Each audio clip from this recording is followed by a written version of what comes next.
बिस्मिल्लाहिर्रहमानिर्रहीम। अस्सलाम वालेकुम। आज 31 अगस्त है और दिन है जुमेरात का। आज सुप्रीम कोर्ट ऑफ पाकिस्तान से बहुत अहम डेवलपमेंट हुई है। सुप्रीम कोर्ट ने बड़ा फैसला सुना दिया है और इस फैसले के बहुत असरात होंगे मौजूदा हालात पर, मौजूदा सूरत हाल पर। अगर कोई ये समझता है कि इसके असरात नहीं होंगे तो ऐसा नहीं है।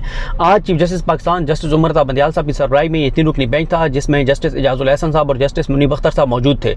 और मामला था सुप्रीम कोर्ट ने जो 14 मई को इलेक्शन कराने का हुक्म दिया था, उस पर इलेक्शन कमीशन ने इलेक्शन नहीं करवाया और इलेक्शन कमीशन ने अपनी तरफ से नई रंगबाजियाँ की थी, नई ड्रामेबाजी और नई अदाकारियाँ की थी। और इलेक्शन कमीशन ने कहा था कि जनाब ये इलेक्शन नहीं हो सकते, ये मामलात हैं, ये वजूहात हैं। वो तो वजूहात एक अलग तरफ, क्योंकि उस वक्त उन्होंने जो माहौल बनाया उस वक्त तो उन्होंने कहा कि पाकिस्तान के हालात इतने ज़्यादा ख़राब हैं, इंटेलिजेंस एजेंसीज़, हमारी तमाम फोर्सेस इस वक्त दहशतगर्दों से लड़ रही हैं और 8 अक्टूबर तक हमारी एजेंसीज पाकिस्तान में मुकम्मल तौर पर अमन ले आएंगी, दहशतगर्दों को मुकम्मल खात्मा कर चुकी होंगी और 8 अक्टूबर को हम इलेक्शन करवा देंगे। उस वक्त भी उमर बंदियाल साहब बार बार पूछ रहे थे कि क्या जादूगरी है भाई, 8 अक्टूबर कौन सी मैजिक डेट है, इसमें क्या ऐसा, इसमें क्या मतलब किससे आपने 8 अक्टूबर की डेट निकलवाई है, कौन से कोई अमल के ज़रिए, कौन से कोई प्रोसेस के ज़रिए आपने निकलवाई है कि आप कहते हैं कि 8 अक्टूबर को ये इलेक्शन होंगे, ना 7 अक्टूबर को हो सकते हैं, 9 को।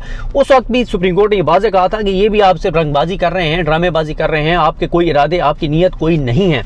और इसीलिए मैं मुसलसल पहले दिन से कह रहा हूं कि chief election commissioner Sikandar Sultan Raja हर वो काम करेंगे जो शरीफ खानदान के फ़ायदे में होगा, जो नून लीग के फ़ायदे में होगा। और अब भी आप देख लें, ये आज का जो फैसला है ये नून लीग और सिकंदर सुल्तान राजा दोनों के लिए धचका है, क्योंकि सिकंदर सुल्तान राजा, नून लीग, ये दोनों इस वक्त ये चाहते हैं कि इलेक्शन जो है वो फरवरी में जाए और मियां नवाज शरीफ सजा याफ्ता मुजरिम इश्तिहारी फरारी मफरूर पकोड़ा साहब जो पाकिस्तान आने को तैयार नहीं है और जो बिजली के बिल हैं, जो तबाही और बर्बादी है, उनको अंदाज़ा है कि इस वक्त हालात क्या हैं, इसलिए वो नहीं चाहते थे कि इलेक्शन जो है वो अक्टूबर में हो, इसलिए ये सारा कुछ कराया गया है। अब मामला ये है कि आज सुप्रीम कोर्ट इस रिव्यू को सुन रहा था। रिव्यू में मामला ये नहीं है कि 14 को, सारे कह रहे हैं ना 14 को इलेक्शन तो हुआ नहीं है, सुप्रीम कोर्ट ने फैसला बरकरार रखा है, नज़रसानी मुस्तरद कर दी, इसमें यह मामला नहीं है। असल में इलेक्शन कमीशन की वो ग्राउंड्स मुस्तरद हुई हैं जिसके मुताबिक इलेक्शन कमीशन ये समझता है, ये कहता है, ये दावा करता है कि इलेक्शन कमीशन इलेक्शन की तारीख को आगे ले जा सकता है, जिसमें इलेक्शन कमीशन ये कहता है कि इलेक्शन 90 दिन से आगे ले जाए जा सकते हैं। सुप्रीम कोर्ट ने कहा है 90 दिन से आगे नहीं ले जाए जा सकते और इस फैसले के बहुत ज़बरदस्त असरात होंगे मौजूदा सूरत हाल पर जो खेल इलेक्शन कमीशन खेलना चाहता है। और मैं आपको ये भी बता दूं, मुल्क के अंदर जो तबाही और बर्बादी हो रही है, जो 15-16 माह में पिछले तबाही हुई है, जो इस वक्त हो रही है, जो आगे बर्बादी होगी, इसमें ये जहन में रखें। इसमें सिकंदर सुल्तान राजा भी पूरी तरह इन्वॉल्व है। 90 दिन में इलेक्शन ना करवा के 2 सूबों में अनसर्टेनिटी को उन्होंने बढ़ाया, अब 90 दिन के मुल्क भर में इलेक्शन ना करवा के ये मुल्क को और तबाही और बर्बादी की तरफ लेकर जा रहे हैं। ये जो आज आप महंगाई को रो रहे हैं, पीट रहे हैं, खुदकुशियाँ कर रहे हैं, इसमें यह बात ध्यान में रखें कि सिकंदर सुल्तान राजा भी उतने ही इन्वॉल्व हैं जितना आप बाकी लोगों को शरीक जुर्म समझते हैं। आज जब समाअत का आगाज़ हुआ तो इलेक्शन कमीशन के वकील जो सजील सवाती साहब हैं, उन्होंने इस्तदा की मज़ीद टाइम दिया जाए, इलेक्शन वो समाअत मुलतवी कराना चाहते थे, क्योंकि देखें सब ने, इलेक्शन कमीशन हो, शरीफ खानदान हो, नून लीग हो, सब ने आसें, उम्मीदें, तौक़ुआत बांधी हुई हैं 16 सितंबर से। इनको लगता है काजी फायद साहब बैठेंगे, तमाम गैर आइनी गैर कानूनी कामों को कंटिन्यू करवाएंगे, तमाम गैर आइनी गैर कानूनी कामों को तहफ़्फ़ुज़ देंगे। 2 साल के लिए जो निगरान सेटअप को तवील करना चाहते हैं काजी फायद साहब, कुछ लोग तासुर देते हैं वो ऑन बोर्ड हैं, कुछ कहते हैं नहीं वो ऑन बोर्ड आ जाएंगे, कुछ कहते हैं मामला तय हैं, इसलिए वो समझते हैं कि काजी फायद साहब तक ये मामला जाने चाहिए। मेरे इस पर पॉइंट ऑफ व्यू मुख्तलिफ है, खैर उस पर हम बात करेंगे कि वो मेरा पॉइंट ऑफ व्यू क्या है। इतना जितनी चीज़ें पाकिस्तान में गैर आइनी, गैर कानूनी, गैर इंसानी हो रही हैं, काजी फायसा के लिए इतना आसान नहीं है इन चीज़ों को कंटिन्यू रखना। अच्छा, उसके बाद ये हुआ कि जनाब वो कहते हैं, इलेक्शन कमीशन के वकील ने कहा कि 2 हफ्ते पहले सुप्रीम कोर्ट का तफसीली फैसला मौसूल हुआ है। तफसीली फैसले की रोशनी में नज़रसानी दरख्वास्त में इजाफी वजूहात शामिल करनी है और इजाफी जो मवाद जमा करने के लिए जो है वो वक्त दिया जाए। चीफ जस्टिस ने कहा, उमर बंदियाल साहब ने, कि इजाफी ग्राउंड का जायज़ा आपके साथ मिलकर ले लेते हैं। उसके बाद इलेक्शन कमीशन के वकील ने कहा कि इलेक्शन एक्ट के सेक्शन 57 और 58 में तरमीम हो चुकी है। मुकदमे में बुनियादी नुकता था कि इंतखाबात की तारीख कौन मुकर्रर करेगा। तरमीम के बाद तारीख देना और आगे बढ़ाना इलेक्शन कमीशन का इख्तियार है। यहाँ पे आ गया फिर मुनीब अख्तर साहब। मुनीब अख्तर साहब ने कहा कि इलेक्शन कमीशन की तारीख का नज़रसानी केस से कोई तल्लुक नहीं, इंतखाबात की तारीख देने का मुकदमा पहले ही ख़त्म हो चुका है। नज़रसानी केस में जो नुकात उठाने चाहिए वो बताएं। और फिर वो बार बार जजेस कहते रहे कि आप ये बताएं कि आप हमें कानून समझा रहे हैं, हमें आइन समझा रहे हैं, हम आइन भी जानते हैं, हम कानून भी जानते हैं, और आप हमें तशरीह समझा रहे हैं आइन की कि जो तशरीह आप कह रहे हैं वो ठीक है, और आप हमें कह रहे हैं कि जो तशरीह हमने किया गलत की है। तो आप जो है उसके बाद आप जो है वो एक ऐसे पॉइंट के ऊपर जा रहे हैं जो कि पॉइंट हमारे सामने इस वक्त नहीं है। ये नई तरमीम हमारे सामने नहीं है। हमारे सामने मामला है कि इलेक्शन कमीशन इलेक्शन की तारीख को आगे ले जा सकता है या नहीं ले जा सकता, ये सिंपल पॉइंट है हमारे सामने। उसके बाद उन्होंने कहा कि जो इलेक्शन कमीशन के वकील हैं कि कोई कानून इलेक्शन कमीशन के इख्तियारात को कम नहीं कर सकता।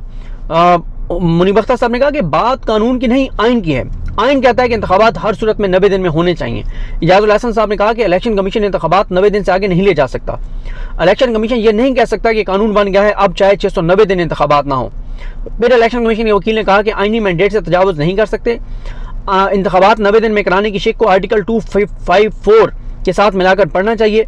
मखसूस हालात में इंतखाबात 90 रोज से आगे जा सकते हैं। यहाँ पे बहुत इंपॉर्टेंट चीज़ है, सुप्रीम कोर्ट ने पहले भी ये कहा था, आज फिर कह दिया कि ये इख्तियार इलेक्शन कमीशन के पास नहीं है कि वो फैसला कर ले कि मौजूदा जो हालात हैं उसमें इलेक्शन आगे ले जाएं हम। इलेक्शन कमीशन ये नहीं कर सकता, इलेक्शन कमीशन के पास ये इख्तियार नहीं है। और 254 जो कवर देता है उन चीज़ों को जो टाइम बाउंड होती हैं और टाइम में नहीं हो सकती तो बाद में होती है, तो आइन उनको कवर देता है। यहाँ पे सुप्रीम कोर्ट ने आज एक बार फिर क्लियर किया है कि ये इलेक्शन कमीशन ये नहीं कर सकता कि आर्टिकल 245 मौजूद है तो अब हम इलेक्शन ना करवाएं, 2 साल बाद इलेक्शन करवा के हम कहेंगे कि आर्टिकल 254 के तहत इनको कवर देते हैं। नहीं, ये फैसला सुप्रीम कोर्ट को करना है। और आज सुप्रीम कोर्ट ने बार बार उनको कहा कि जनाब आप ये बताएं कि अगर आपका ये मामला था कि आप इलेक्शन नहीं करवा सक रहे थे, आपको कोई मामला था, कोई मसला था, तो आप हमारे पास आते, आप दरखास्त डालते, आप पिटिशन डालते, आप हमारे पास आते, हम आपकी बात सुनते, हम आप का जो आपकी जो भी जो आपके तहफ़्फ़ुज़ात हैं, जो भी आपकी मुश्किलात हैं, जो भी आपके मसाइल हैं, वो हम सुन के और हम फैसला कर देते। लेकिन ये क्या कि आप जो है वो ख़ुद से आपने फैसला कर लिया कि इलेक्शन नहीं हो सकता। उसके बाद क्या हुआ कि ये जब उन्होंने ये बात कही तो उसके बाद जो इजाजुल हसन साहब हैं कि उन्होंने कहा कि मखसूस हालात का फैसला इलेक्शन कमीशन कैसे कर सकता है। और सीधा उन्होंने कहा कि सीधा सवाल है, इंतखाबात 90 दिन से ताख़ीर का आइनी मैंडेट कमीशन को कहाँ से मिला। सजील सवाती साहब ने कहा कि आर्टिकल 218(3) का इख्तियार इलेक्शन कमीशन ही इस्तेमाल कर सकता है, अदालत इस्तेमाल नहीं कर सकती। फिर उसके बाद उन्होंने सजील सवाती साहब ने कहा कि इलेक्शन कमीशन को शफाफ इंतखाबात यकीनी बनाने का वसी इख्तियार हासिल है। और उसके बाद इजाजुल हसन साहब ने कहा कि क्या इलेक्शन कमीशन कह सकता है कि 5 साल शफाफ इंतखाबात यकीनी नहीं बना सकते। अगर इलेक्शन कमीशन कहता है कि 10 साल नहीं बना सकते, 10 साल इलेक्शन नहीं होंगे, 15 साल बना नहीं, मतलब ये तो भाई डिक्टेटर्स के लिए तो आसान है कि वो आएँ और एक सिकंदर सुल्तान राजा जैसा बंदा बिठाएं और वो कहता है कि इलेक्शन साफ शफाफ हो ही नहीं सकते और इलेक्शन ना हो। वो 10 साल क्या नहीं हो सकते और 10 साल नहीं हो सकते। और फिर जो इन्होंने पहले जो ग्राउंड लिया था अप्रैल में, अक्टूबर की तारीख जब इन्होंने दी थी तो उस वक्त इन्होंने कहा दहशतगर्दी बहुत ज़्यादा है और इससे इलेक्शन नहीं हो सकते। लेकिन आजकल जो हालात हैं वो तो उससे तो 5 गुना ज़्यादा दहशतगर्दी बढ़ गई। इसका मतलब तो फिर तो इलेक्शन बिल्कुल भी नहीं हो सकते अब, क्योंकि पहले तो ये दहशतगर्दी को बुनियाद बना के इन्होंने इलेक्शन को बहुत आगे लेकर गए थे, तो दहशतगर्दी तो बहुत बढ़ चुकी है उसके मुकाबले में। उसके बाद इजाजुल हसन साहब ने कहा कि समझ नहीं आ रहा आप कहना क्या चाहते हैं। 5 साल फिर इलेक्शन कमीशन के वकील ने कहा कि 5 साल इंतखाबात ना कराने का मौक़िफ़ कभी नहीं अपनाया। इजाजुल हसन साहब ने कहा कि आइन की तशरीह का सुप्रीम कोर्ट का इख्तियार है, इलेक्शन कमीशन को नहीं। 18वीं मरतबा पूछ रहे हैं कि अदालती फैसले में गलती क्या है। अदालत आपको कायल करने नहीं बैठी कि फैसले में गलती है या नहीं, आपने हमें बताना है कि गलती है या नहीं। और जुमहूरियत की बुनियाद पर फिर इलेक्शन कमीशन के वकील ने कहा कि अदालती उन्होंने कहा कि इलेक्शन कमीशन जो है वो साफ और शफाफ इलेक्शन कराने के लिए इलेक्शन जो है वो आगे ले जा सकता है और 90 दिन से आगे ले जा सकता है, ये उन्होंने कहा। और ये सूरत हाल है। अब देखें इस फैसले के बाद मैंने आपको बताया था कि अब सदर पाकिस्तान ने क्योंकि इलेक्शन की तारीख देनी है 90 दिन के अंदर अंदर की, सुप्रीम कोर्ट ने कह दिया कि 90 दिन का ही मैंडेट है। सुप्रीम कोर्ट ने ये बात नहीं मानी कि इलेक्शन कमीशन जो ये कहता है कि अगर हम ये समझते हैं कि साफ और शफाफ इलेक्शन जो है वो बाद में अभी नहीं हो सकते तो इसलिए हम आगे ले जा सकते हैं। उसके बाद उन्होंने ये जो चीज़ें कहीं अदालत ने जो है वो बार बार पूछा।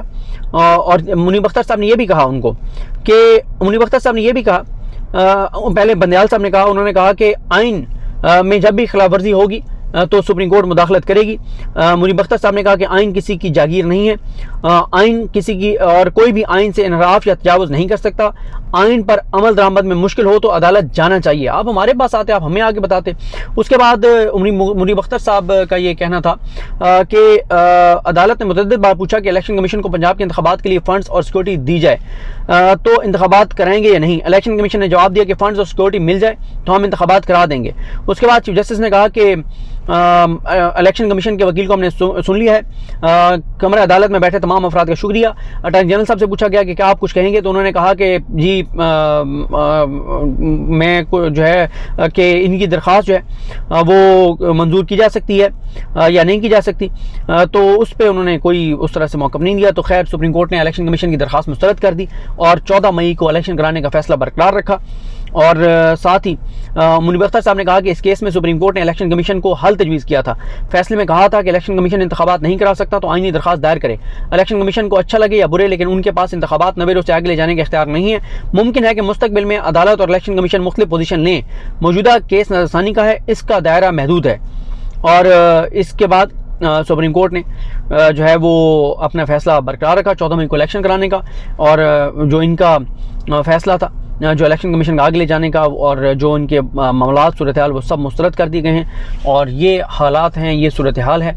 और अब सदर अगर 90 दिन में इलेक्शन की तारीख देते हैं तो उसकी सपोर्ट में ही वो इन चीज़ों को ले सकते हैं, सुप्रीम कोर्ट के फैसले को। इलेक्शन कमीशन की बात नहीं मानी गई, नून लीग के लिए धचका है, सिकंदर सुल्तान राजा के लिए मुश्किलात हैं। लेकिन सिकंदर सुल्तान राजा के लिए क्या मुश्किलात हैं, वो यहाँ से उनको वो रिज़ाइन भी कर देंगे या कोई उनको हटा भी देगा, उनको कहीं और अच्छी नौकरी मिल जाएगी। और उन्होंने जितना पैसा कमा लिया होगा अब तक तनख्वाह की मादमी, चलो बाकी इधर उधर से मैं नहीं कहता, तो उनके लिए तो आसानियाँ हो सकता है। बाहर उन्होंने प्रॉपर्टीज़ भी बना ली हो सकता है वो बाहर भी चले जाएं, पता नहीं उनके बच्चे पाकिस्तान में हैं, पाकिस्तान से बाहर हैं, उनके लिए कोई मसला नहीं है। मसला है तो पाकिस्तान के आवाम के लिए है, मसला है तो उन लोगों के लिए जो खुदकुशियाँ कर रहे हैं, मसला उन लोगों के लिए है जो इस वक्त तबाही और बर्बादी का शिकार हैं। और मैं इसके अलावा जो खैर अपडेट्स हैं दिन भर की, वो उन पर रात को बात करेंगे कि आज दिन में क्या चल रहा है, क्या और डेवलपमेंट्स होती हैं। मुझे अपनी दुआ में याद रखें। अल्लाह करीम हम सबका हामी नासर हो। अल्लाह हाफ़िज़।